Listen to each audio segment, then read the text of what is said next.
Hello, I'm Mikael Lowry. I'm excited to welcome you to Fatherhood. The premise of this special is to challenge stereotypes and redefine notions of fatherhood by embracing diverse roles and responsibilities that go beyond traditional gender norms. Today, we're going to take a deeper dive and establish a safe space to hold compelling dialogue centered around topics dealing with the fear of stepping into fatherhood, mental and financial health, normalizing generational curses, and redefining legacy.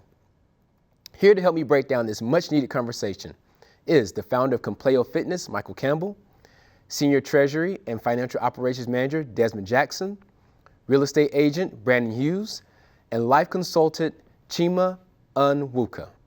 Gentlemen, how you doing today? Doing well. Good. Excited about the conversation. Thanks for joining us. So let's get right into it. What's your perspective of fatherhood, and how does ideology change once you stepped into this role? Let's start with Desmond. I think my perspective is I always thought I wanted to be a provider and a protector for my son and for my family. And I think traditionally as men, you think that, and when you grow older, you want to be able to say that you've been able to done everything you did for your child and for your family, and also be able to make sure they had a safe space too. So. Sure. That's a huge responsibility though, right? There's not a blueprint for that. Hopefully we had a father figure of ourselves, but some people didn't.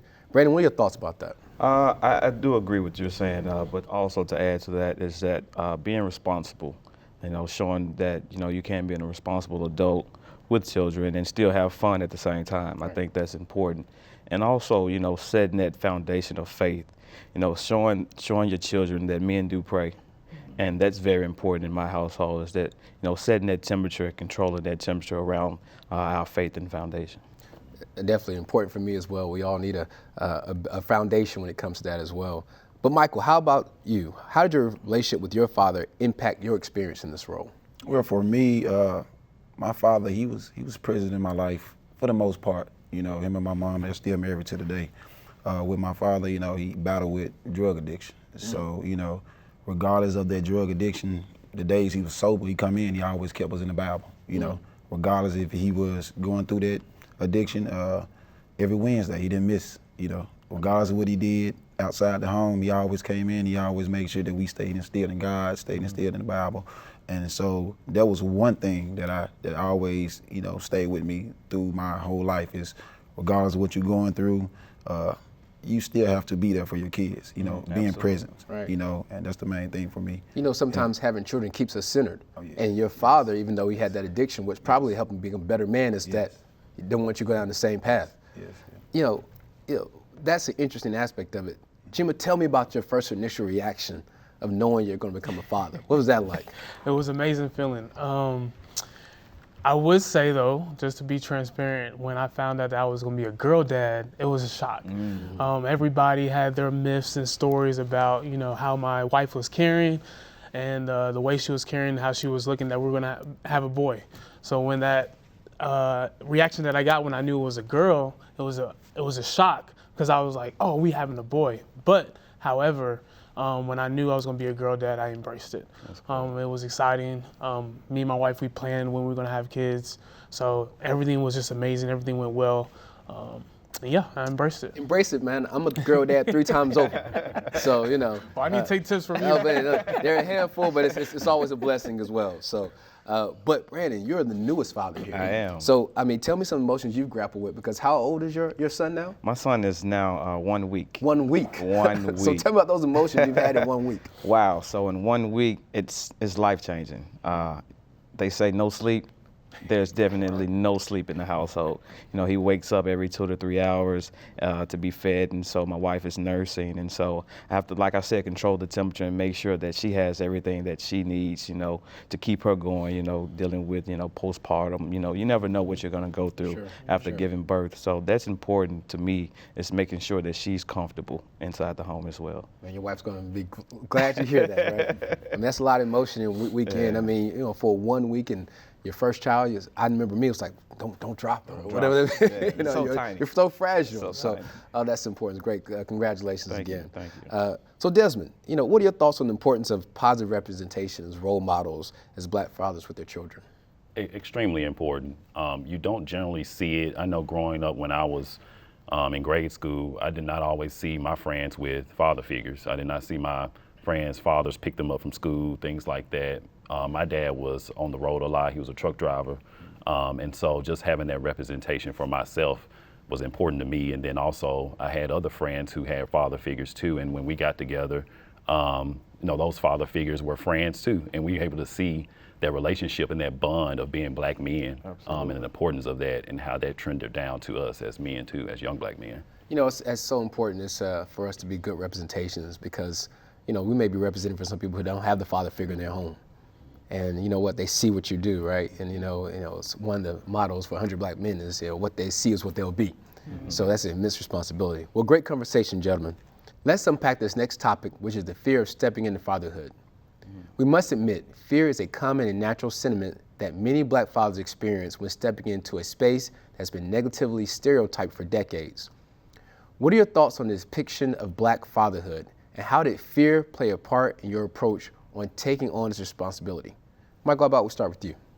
I think so much for me, or just as a Black father, for us, I think we get this stigma of, fathers not being present in their kid life. And, with me, always being present, it was, for me, I was afraid. I was 20 years old, still in college, young. And for me, it was not so much of being present as the fact of just being a good father, or just being, not following the footsteps of my father, somewhat. And so for me, it was a scary moment for me, and it's still I'm 33 years old right now. So even in them 13 years, I'm still learning every day. I have 2 daughters, so each day I'm learning something new about them. I'm learning how to be a better father, and like I say, being transparent in the beginning, being young and still in college, still trying to do my thing, I wasn't the best father that you could be, not even close, and I'm blessed that God has put like great women in my life and, put a great mother in my life, and she held it down until, I was mature enough, and I can say that I was mature enough to, handle those responsibilities and stuff. So for me, I think it was a big fear, but I think just being present, and being there, regardless of, what I went through, I still make sure that I was at every show, at everything they can do, anything that was going on, graduates, I'm there, So that's the main thing for me, just being present. Well, you said something here that makes me think about self-awareness and really just being vulnerable, because you just said, I wasn't a good father. I wasn't prepared for it at the time, And again, you don't know what you don't know, right? You look at the people that we've had, maybe generational curses. We'll talk more about that as well. And if you don't have a blueprint, even if you do have a blueprint, you still struggle with those things. Right. So how did it come for you to where you realize, I'm self-aware. Here's where I got to be. This is what I want to do, and I'm still continuously to grow every day going forward. Yes, and it was just the older that my kids got, and I started to see like we wasn't in the same household, so. That was another thing, not growing up in the same household as your kids. So now how they mother raised them and how I raised them, we kind of raise our kids kind of 2 different ways somewhere. I'm more so as a disciplinary. So I had to catch on to how kids kind of move nowadays, when we were young, my parents was discipline. My mom, everything was discipline. She taught us how to survive. It wasn't so much of the love. I knew she loved us because she provided for all 10 of us. So, but just the love for me, expressing that love. 10 of you all? Yes, 10 of us. So really 7 of us in the household, but it was 10 of us, Right. So, it was tough, just the love part, showing and expressing that love towards my kids, because I didn't hear it. That word right there was forbidden in our household. It wasn't. I wouldn't say so much of forbidden. Right. Because she did what she can do. I'm with you. And just as far as just hearing that word. So for me, that was a struggle for me with my kids, is just expressing their love, saying it. And so now the older that they got, they come around me more. I think in the last probably last 8-9 years is when I kind of realized, when I started seeing my kids and getting into activities and stuff, man, that's when I, started to start coming around. Then better financially too, though. Financially, that was one thing too. A lot of us Black fathers, we deal with that too in the beginning. So I think once that improved in my life, and just wanted to be around them more and start realizing these girls, man, they see more than them guys. You know, we can raise boys pretty much easier than we can with daughters, though. It's So comfort zone, right? Yes, Comfort zone. Let me ask you all the question. Did any of you all have a fear of becoming a father? Were you afraid? Well, I definitely had a fear of becoming a father. My father wasn't there in the beginning years when I was younger. So my parents divorced when I was about 2 years old. And so I can remember not being, feeling like my father wasn't, a good father for me. I would see all the other kids that had their fathers, and not having my father around made me not want to have kids, because I felt like in order to break that generational curse, for me to stop it was to not have kids. That's interesting. Instead of just, pushing through it and actually showing, my child that you can do it. So growing up, like I said, it was challenging not having my own father around. Now, I did have a stepfather around, and he was a good man, but he wasn't my father. Understood. And I wanted my father. And so for me, that fear stuck with me for a long time. Yeah. And it wasn't until I was 19 that I had a man-to-man conversation with my father. And I had to, basically express my concerns, my fears, and my traumas that I had growing up. And during that conversation, it's kind of interesting that, once I started talking about it, that weight was lifted. But then he also, I could actually see him, transforming himself back into a child himself. And then he started talking about, the traumas that he had as a child and how his father wasn't there for him. And so, after we had that conversation, we had a great relationship until his death this past September. So I definitely understand the fears and trauma. Man, that's powerful. I mean, and we all are supposed to take it to the next level, right? Your father did the best he could or had limitations. Right. You now embrace that. You're going to take it to the next level with your son, too, as well. And then your son and your son. So all these generational curses or things that put us at hindrance, it stops with us and it continues to go forward. But absolutely. Chima, what about yourself? So I wouldn't say I had a fear of being a father. Surprisingly, growing up, everybody always called me Unc at a young age. Like even in college when I was 18, 19 years old, Uncle Chima this, Uncle Chima that, because I was always around kids. And even growing up, my sister, she's I think about almost 10, 11 years younger than me. I helped, my parents raise her when my, dad couldn't sleep, watched her at night, fed her and everything like that.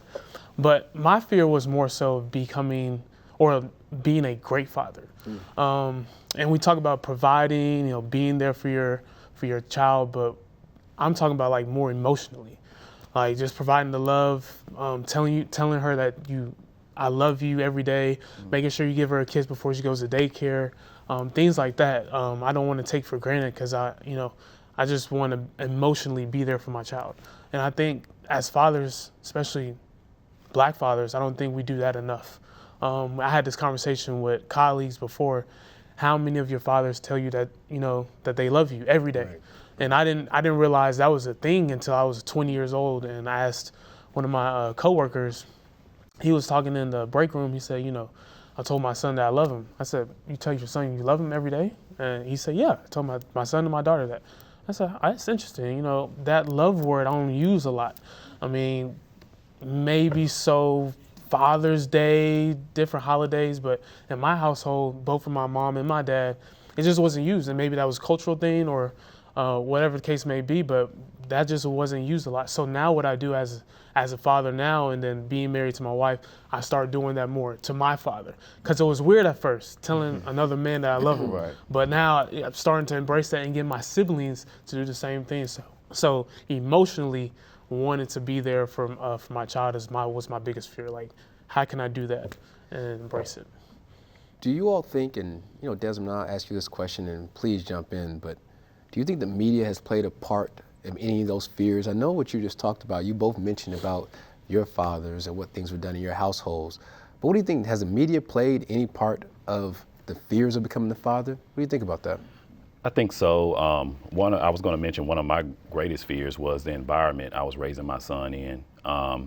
Thinking of all the things that are happening today in the world and how to navigate through that, at his age, and just seeing him, making sure that he's able to make it to 18 years old, making sure that I'm able to see him get married, making sure I'm able to be there and when he has a child, things like that. It definitely played there was a lot of anxiety around that, I think. Just looking at the overall environment and just being in the city that we're living in today in Memphis, So much is going on from a negative impact, just black men just being killed, black men being arrested, and just so many other underlying factors too. But most definitely, media played a big part in that. And those are things that I had to talk through. I started going to therapy once I had my son, just to understand more about not only more about myself and a deeper understanding of why I was the way I was, but also how I'm going to carry that burden with my son, as I go throughout each year with him. Desmond, you just said something there about therapy. It's a stigma in the black community. So how did you get to a point where you realized that's something you need to do, or did you have someone that influenced you to say, hey, let's go talk to somebody about these issues, about these fears? Because you've gotten to a point where you understood it, right? You understood what you need to do, the steps to take forward. But so many people, mental health is so challenging. So many people just don't take that step. How did you get to the point you took that step? So one point is my wife and I, we did therapy, like marriage counseling at the beginning, and just making sure we're going through those steps. And I was like learning a lot about myself through that process. And so when we went through this huge change of having a son, that provided me an opportunity to kind of go see my own therapist and talk through some of my own personal things that I wanted to discuss. It does have this stigma that there has to be something just completely wrong with you, or it has to be some mental illness or something like that for you to go see a therapist. And sometimes it's just a matter of kind of helping you see who you are as a person, understanding what you went through as a child to kind of navigate you and make you better as not only a spouse and make you better for yourself, but also better for your son too. So it almost felt like a weight was lifted off my shoulders to be able to have a better understanding of what's going on, just based on the history of what I've, went through as a child, and maybe certain things that were underlying factors that contributed to how I reacted to things, in today's time. Yeah, thank you for that. I mean, so many of us need to hear what you're just saying there, and hopefully take heed to go talk to someone about some of these things, especially as we're talking about black fathers, so especially as men. You can't internalize things and hold it in. It's not good for your children or for your family. The exciting part about this next topic is laying out a safe space for black fathers to discuss mental health and financial issues. So, leaning in more to that, talk about those aspects, those fears you had as far as having the financial wherewithals of being able to take care of children, to being a good father. Okay. Go ahead, Brandon. Okay. Well, for me, I married at 24, the age of 24. And so, me and my wife, we knew that, we wanted to establish ourselves, financially before we were able to have our own child. And so that's, part of the reason why we kind of waited so late in life now. But just to have that foundation makes it a lot easier. It removes a mountain that you don't have to worry about, knowing that, your finances are in order. God is in your house, God is in your finances. And, one thing that we do is that we don't keep separate accounts from each other. We put everything out on the table. It's not about who makes the most money. It's not about, what you're doing and what I'm not doing. It's just that we are in this together. We are one. And we decided to take that journey, almost 16 years ago. And it's been going well ever since. That's one of those most important things. You can have love all you want. Right. But if your finances are together, especially if you're talking about children, at the end of the day, because obviously there's a lot of responsibility that comes to that. But also, too, that can bring along the same sense of stress that we have from that. So we want people to be advocates, hopefully, when it comes to having those mental stress and having those conversations. So Michael, what about you? Are you an advocate out there for people that need to go have those conversations with someone, especially when it comes to mental health, when it comes to being a father? Now, yes. Okay. As far as seeing a therapist also. I grew up from a family, like I said, we came from the country, man. And from my family, seeing a therapist, that was like, what? Like, yeah, come on, we don't do something's that. wrong You with go you. talk to That's what God. therapy You is, right? go pray. That was us. Go pray and talk to God. You hear from God. Right. So for me, even as an adult, for me now, in my 30s now, I'm starting to realize like seeing a therapist is the best thing, would be the best thing, and now I'm getting to that step, and actually hearing him talk now, man, that's just confirmation for me, though, just hearing that, because I know I need it, man, I think a lot of black fathers need it, and it's something that we fear, I guess expressing our business to another person, especially as a man, we don't like, expressing our business out to other people, so I think that was one thing for me, and just, just childhood trauma, man, that I kept in for so long. I felt like I just need to pray about it, you know. And prayer is good, prayer is great, but you also it's okay to talk to someone about it, you know. It is. And like you said, you know, just to know yourself more, and you will never know unless you try, you know. And that's how I look at it now. So I'm at that step where I'm taking those steps towards, you know, seeing therapists myself and battling with my own trauma. And I know that it would help me better as a father too, though, because like I said, with the emotions, I'm still working on the emotion part, Yep. and that goes on for just not just as a father, you know, as a spouse, you know, and just for me, it's just the emotional part. So I'm working on that, and I'm getting to it though. So yeah. Let's get some insights though from, we have a therapist on our panel here. I know, we're going to let the expert kind of tell us all, pour into us, Chima. So tell us about that. I mean, what challenges have you faced surrounding systemic racism and challenges and stereotypes of being a black father? So pertaining to mental health, everybody said the most important things about mental health. From what you said about people need to take away the stigma that you have to go see a therapist if something's going real bad.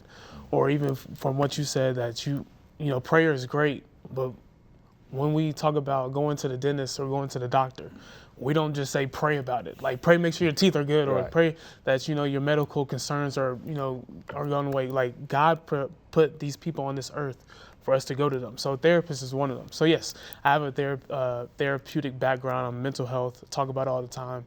And one of the biggest things I would say about mental health, especially about fathers, is to understand yourself. Like really understand your trauma, your triggers, understand like what makes you upset, what makes you sad, what makes you stressed out, overwhelmed, because that pours into your child. If you understand that, you know how to cope with it, healthy coping mechanisms, then that doesn't bleed into your family. So I always say, understand who you are first. So when you go seek a therapist, openly express yourself. One thing we do as black men, and men just in general, we don't express ourselves. So when you go see a therapist, express yourself, tell them what's really going on. And what I found out the most about therapy and mental health, a lot of people don't even know they're struggling with stuff. And that goes back to childhood, that goes back to how you were raised, your community. Men are not expressing themselves, so we're not even saying that we're dealing with stress, depression, suicide, abuse, alcohol and drug, whatever the case may be. So going to therapists and talking about what are the things you're struggling with can greatly, tremendously help you as a father, because then you're able to tell your kids how to cope with stuff that they're dealing with. So hopefully I answered your question. You did, but I'd like to hear one more of your thoughts, because I'll hear from the panel. So how do you prioritize like self-care when it comes to that, right? Because you said knowing yourself, but also knowing yourself needs to know when you need some time. That's true. Now for me, I'm on the golf course. Good thing is my daughter's joined me as well, so that's good. But I mean, what do you do to prioritize, self-care and coping strategies when you feel like these fears and this weight of being a father, husband, whatever comes along with that, seem to be kind of just surrounding you? So I'm gonna answer your question, then I'm gonna go back to what he said about finance. So the first part to that question is, what I do is I take naps, watch movies with my wife, exercise. A big advocate of playing basketball. I know you're a big advocate of exercise. So those are my biggest coping skills. Taking a walk in the park, listening to music, little things. A lot of people like to use vacations, but you can't always take a vacation, right? So I always tell people, what can you do that doesn't require a lot of money or doesn't require a lot of time? So you can step outside, listen to music, take a nap, talk to somebody, whatever the case may be. So I want to go back to finance, and this is the reason why I want to go back to finance. I think men in general put finance like on the top priority of their list. And this is what I mean by that. Because we are so motivated to provide for our family, to provide for our children and our loved ones, I think that sometimes is a gift and a curse, is a pro and a con. Because for me, and you can ask my wife, I'm heavily involved in the community, heavily involved in my work, heavily involved in different organizations. But at the same time, I want to be there for my child and for my spouse. And sometimes I battle in my head and like, okay, 5 days a week I did all of this, and I'm coming home sometimes and my wife and my child is asleep. But and another aspect of me is saying, okay, I'm doing all this work because I want to make sure that my child has to never ask for anything or never be in a situation where we're challenged with finances. So I think one thing we need to remember and be aware of is that, yes, finances is important, but we need to have a balance or a compromise. And that goes back to healthy coping skills and, okay, what's the balance between, hey, I'm working this hard for my family, but I also need to be there for my family. Because money can't buy love, you know? Money can't buy being present in the household. So that's one thing I do want to remember. So I did want to go back to that. All right, I appreciate that. Desmond, I want to hear from you, though, when it comes to self-care first. What are you doing to prioritizing self-care, that you're coping with these things, I know you already mentioned mental health and therapy, which is great. What other things are you doing? So I have a unique situation where I've been working from home since the pandemic, and so a lot of times I don't get a lot of socialization with coworkers or just be able to step outside as often. I used to work downtown and just get a breath of fresh air, at times, and so just to cope with certain things, I'll go take a walk, work out. I'll start working out more, and the importance of just making yourself feel better can change your whole sense of happiness. Working out, eating better. Michael tells a lot about that. Yeah, eating better, eating right. My wife has helped me out a lot with that too, and just making sure that I'm in the right headspace in that sense by eating better. You just feel better from that sense. Then also I enjoy basketball as well. Love the Grizzlies. Grizzlies probably stress me out a little bit more this year. Gotta let it go. But NBA playoffs are starting now. I like to share that with my son. He loves watching basketball now, which is so funny. Like every night, he's like, the Grizzlies are coming on, and I'm like, no, not tonight. They don't have a game tonight. But overall, those are helping me every day, every single day. You have to check in with yourself every single day. If not, you can definitely lose yourself in a sense, and then take it out on other people that love you too. All right. Yeah, that's a good point. Speaking of finances, Brandon, the new father amongst us, what advice do you have for any new fathers out there that may be watching? You're right into it here. Yeah, so I am. Plan ahead. If you can, plan ahead. Like I said, we planned our child. So I knew exactly, he was coming and had all the time and all the years to prepare ourselves. So plan ahead. Financially also, I would say, make smart investments. Make smart investments. Oftentimes, in our culture, we don't talk about investments, or we don't talk about the stock market or things that we're doing to get ahead in life. Also real estate. Real estate is very good to invest your money in. 90% of billionaires and millionaires attribute their wealth to real estate. So I think that owning your home and understanding that once you own a home, you can now do a lot bit more. Transfer money and move things around. Sell that home and take the equity out and buy another home. So it's a lot of things that we need to have a conversation about that we really don't share as black men. Michael, what tips or financial advice that you wish that were given to you when you first started out? Now, obviously, we're all still growing. Oh, yeah. But what tips do you think we wish that you had on the early end? He pretty much said everything, but just to piggyback on what he said, for me, just planning ahead. I think that's one of the most important things. And that's with anything in life. Once you plan ahead, you already gonna be prepared, and just being ready. And being ready to sacrifice. And I think as a young father, for me, being a young father was sacrifice, selfless. That was one thing for me, is those two things, and I battled with those two things for a while. Was just being there and actually I'm trying to be as transparent as I can be. Selfless. That's why I'm stuck at, because we can get real selfish, especially young fathers. We get selfish with ourselves, caught up in ourselves, and not realize, we got somebody watching us, everything we do. So, me in my early 20s, being a young father, I think that's one tip. Just, you have to be selfless. You have to be. If you want to get anywhere, you want to have a great relationship with your child. And for me, that was the main thing. I was selfish. I was selfish with myself. I'm trying to play sports. I'm trying to go to the next level. I'm not focused. I know that I got a good, mother over here. children's mother, and I know that she doing her thing. But for a lot of guys, I think we get real selfish when we know that we got something good over there. And, we good.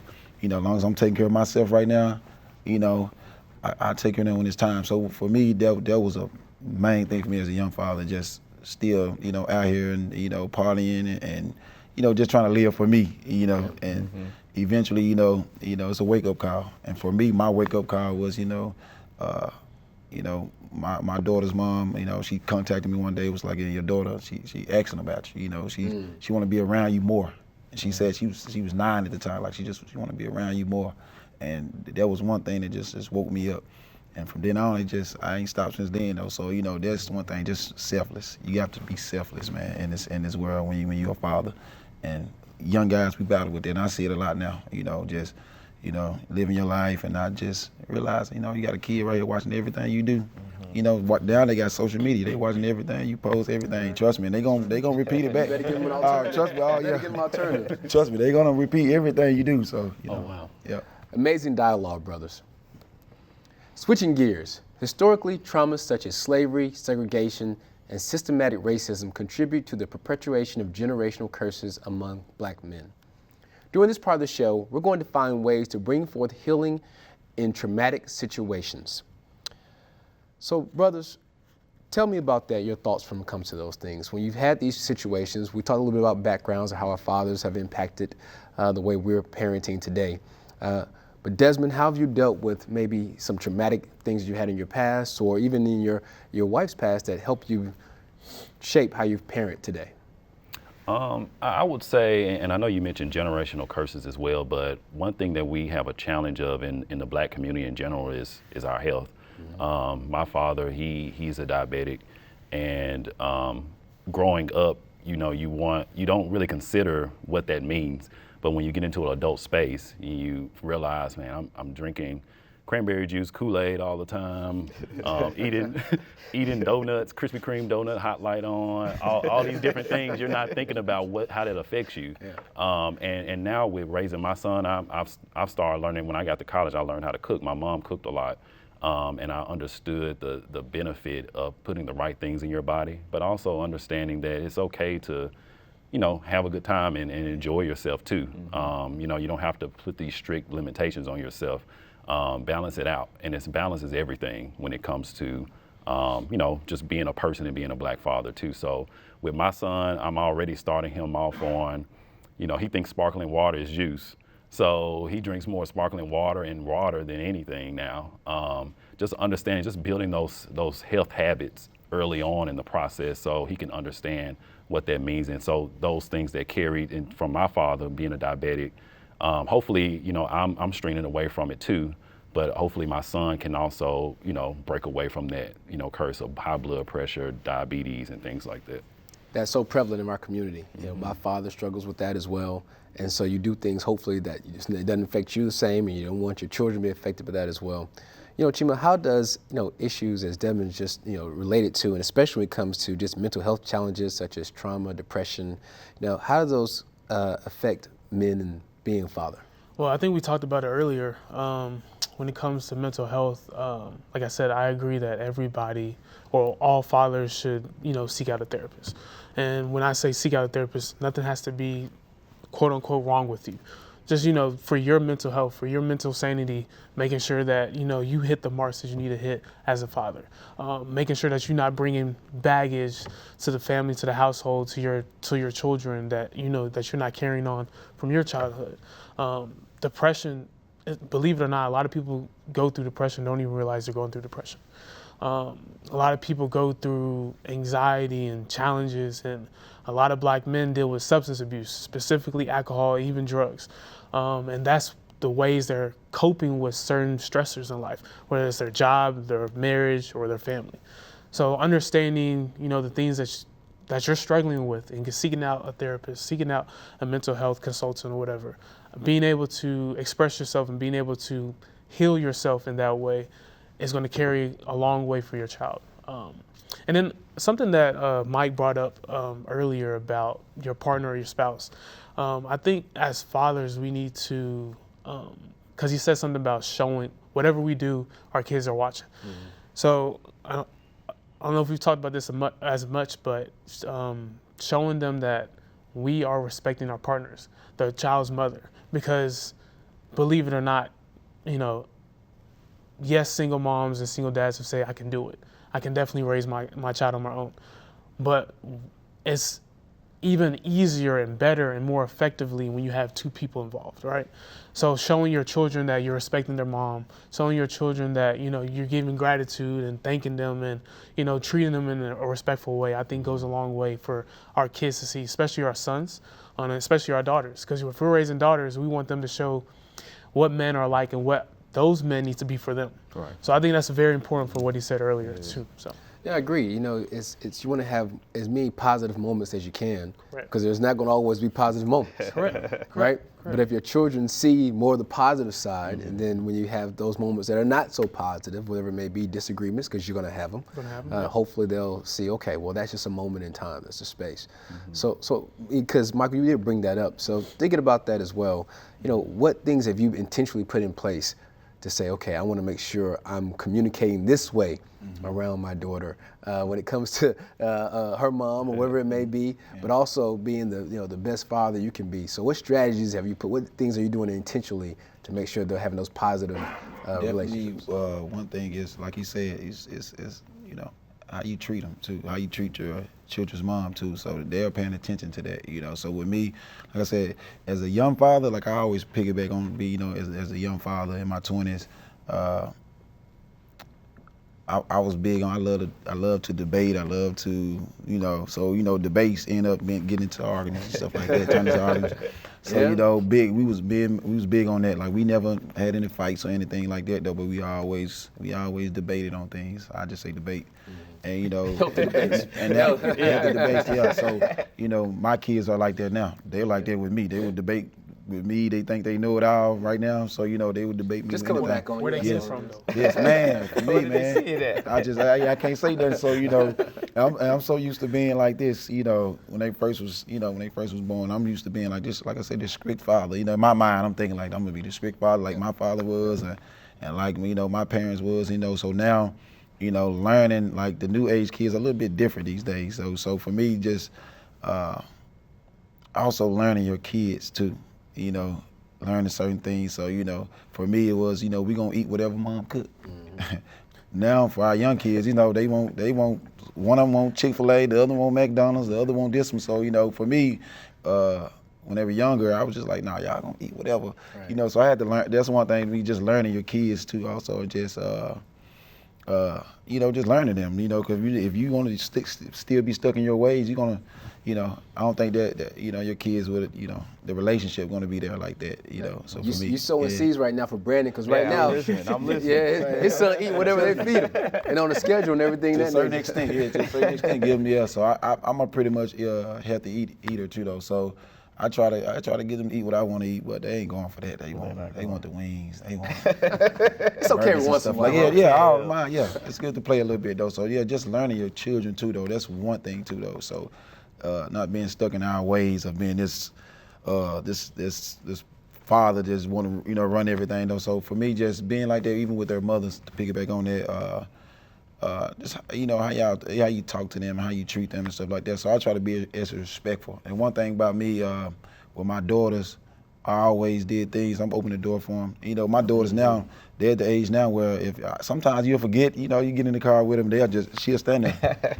She's gonna wait until you come open that door for her. So I'm glad that I instilled that in them, you know, what they've seen, the fathers that, you know, seen the guys that you wouldn't want to be around, and through me, and they've seen a father and a guy that you would love to be around. You know, they've seen both sides. You know, so you know, I can say, you know, it should be pretty good for them growing up. Yeah, good. You know, Brandon, you know, speaking of, you know, your family, you know, new father.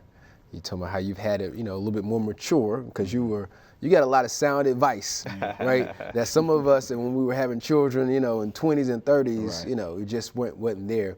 But what role did kind of personal accountability play into the decisions you've made and impacting the father that you are and that you'll be in the future? For me, I think the first thing you have to do is identify identify that there are problems or issues that you have and that you may struggle with.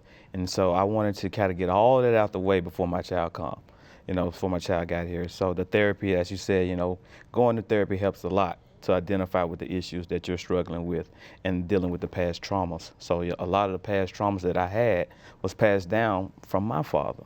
And so, like I said, once I had that conversation with him, it was able to release something, a huge amount of weight that was on my shoulders. And then just being transparent with my wife. We're very vocal with each other. I love her to death. She loves me to death. We can talk about anything. She's actually my best friend. So when you see her, you see me, and vice versa.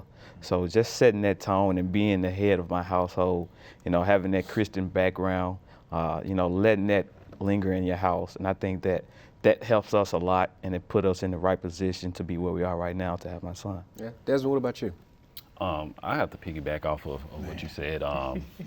Therapy actually helped me see myself more, and also helped me redefine how I see Christ, Jesus Christ. Christ loved the church, and the way I love my son and my wife, that's the way I need to love them the same way Christ loves the church. It helped me identify in a way where giving myself more grace, giving my family more grace, commitment, responsibility, and that you can't be overwhelmed or overworked about anything. I'm a planner, and so when sometimes things don't necessarily go the way I'm expecting it to go, I kind of get a little jitter. I'm like, man, that's not where I was expecting to happen. But being more balanced in that way of thinking, in that line of thinking, knowing that every day there's going to be something different. There's going to be challenges. There are going to be certain things that's unexpected, whether it's with your wife or your son or children. And how you adapt to that, how would Christ adapt to that? And so definitely have to piggyback off of that being a strong foundation. Well, thank you for it. So Chima, there's a reason why you're on the panel. All right, let's just, so all these questions about where we can get these resources from and what we should be doing are coming to you, because obviously when people are watching, some people say, that sounds really good.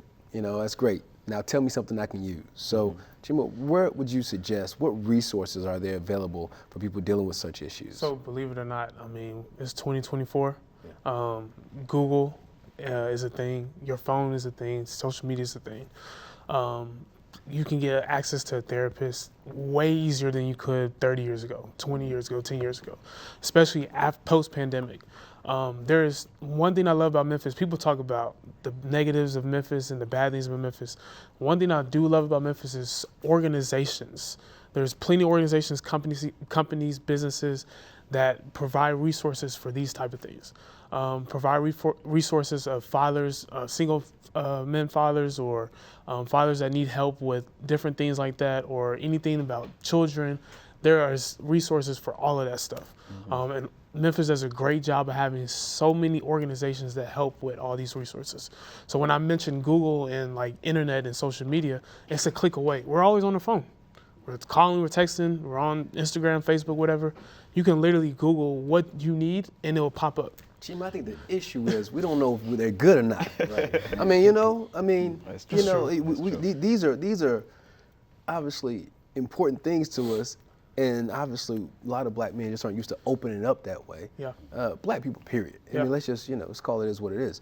And so, going down a rabbit hole, I'm with you. I can Google. It's like if I want somebody to work on my house, I don't know if they're good, and they're on the internet. But are there reviews, or should we just try to talk to other people to say, hey, give me some suggestions? We want to talk. We want to do this one and done, man. We want to talk to one person. Hopefully that be it. So I would say Psychology Today is a big one. It's where you can find the most accredited therapists or consultants. But I also will get deeper with you and say, well, your friends, the people that are in your circle need to be accountable for you, right? So those people need to be taking care of themselves and knowing where to point you in the right direction. Because I could tell you to go to this person or go to this website, to go to this organization, but the people that you're gonna hear from the most, family, spouse, friends. Yeah. So those people need to be accountable. So I'm asking our viewers, I'm asking our friends, I'm asking our circle, be accountable for your friend, be accountable for your brother, because those are the people that you're gonna listen to the most. And I'm not gonna say this, I'm tread lightly because all my therapist friends, but you don't necessarily have to be a therapist to give impactful advice right? You know your friend, y'all grew up in the same neighborhood, same community, same school. You know what he likes, you know what he wants to hear. You know how to communicate that way, in a way where he will listen. Be that friend. So you are the first line of defense. Your friend, your circle, your spouse, your family. Great. Those are the first people. And all we're saying is take the first step. Take even the first even step. if it is just getting on Google, and it's, Take the 'cause first that's step. acknowledging that you need to the take a first step. So I do want to add one thing though, that's important that I want to, throw to this table. Not as a question, but something to think about, even for our viewers. How often do we communicate with our children and say, what do we need to do to be a better father? We're men, so men are usually stubborn. We're the head of the household, we're the leaders, but sometimes it's hard for us to take criticism, to take advice and things like that. But how often do we ask, regardless of age, our kids, what do I need to do to be a better father? And that's just a statement I just want to throw out there to think about. Because I think a friend of mine asked me that, how can I be a better husband? But I want to kind of translate that into this conversation. How can you be a better father? And who will know how to answer that than the people that you're fathering? So, yeah, that's good. That's interesting. That's an interesting tidbit there. All right, good. It's kind of really transition to our next discussion will be about legacy. So, great discussion, fellas. Our final topic will highlight the importance of establishing our legacy. Shaped by a complex history of resilience, struggle, and triumph, the legacy of Black fatherhood plays an impactful role in establishing a path for generations to come. So, a question here, brothers. What's your perspective on legacy? Let's start with Michael. For me, legacy is leaving something behind where my kids can grow up and they can continue to leave their legacy. So, for instance, like I say, I own a gym. I'm working on gym number 2. And also looking to get in real estate also. So I know that, and I'm not doing it just for me, I know I'm doing it for my kids because I want them to be able to live off the fruit of my labor, I want them to, be able to do the things that I wasn't able to do when I was young, so we wasn't taught financial literacy. We weren't taught these certain things growing up. So I had to learn everything on my own, of course, researching in school. So for me, just legacy, just leaving something behind where I know my kids can remember me and remember, the things that I've done, at least for them, So that's the main thing for me. That's good. All right. That's good. All right. What about yourself? For me, legacy, since my child is just a week old, my legacy to me, I believe, started once I became an adult. And as you say, leaving something behind, it doesn't have to be of monetary value. Gotcha. It could be something of inspiration or hope. Every time I meet someone, I try to leave something positive with them. And, sometimes people come in your life for seasons or a season. So therefore, if you meet me, hopefully when you leave me, I leave something with you that you can take with you and that you can use.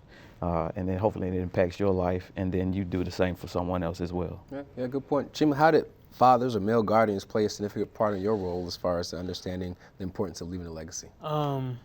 My dad was instrumental in how he left a legacy for us. Of course, if you look at my name, Nigerian descent, my dad has done a lot in his community back in Nigeria, whether that's like, putting street lights, building roads, homes for people, doing different things, giving back to the church. So seeing him doing that subconsciously made me want to give back to, my community and my people. So leaving a legacy was important for me. Me and my wife recently just started a fund at University of Tennessee, Knoxville, where we provide scholarships and programming and different initiatives for students that are part of the Office of Multicultural Center. And not say, like you said, not showing them the monetary value, but showing them that, hey, Dad was always giving back to people. Mm-hmm. I was fortunate enough to have certain things, so why not give back to others to make it impactful for them? Right. So my legacy for my kids would be just to show them that, whatever you have, whatever resources you have, whatever knowledge, whatever influence you have, show them that you can give back to others. That, and number 2 is to show them how you are as a father. And then for my daughter, showing you how you are as a parent, respecting your spouse, respecting the child's mother or father, being the leader in the household, being there, being present, making sure that you're expressing and communicating to your kids and your loved ones. So that's the legacy that's more important than any fund, trust fund, whatever.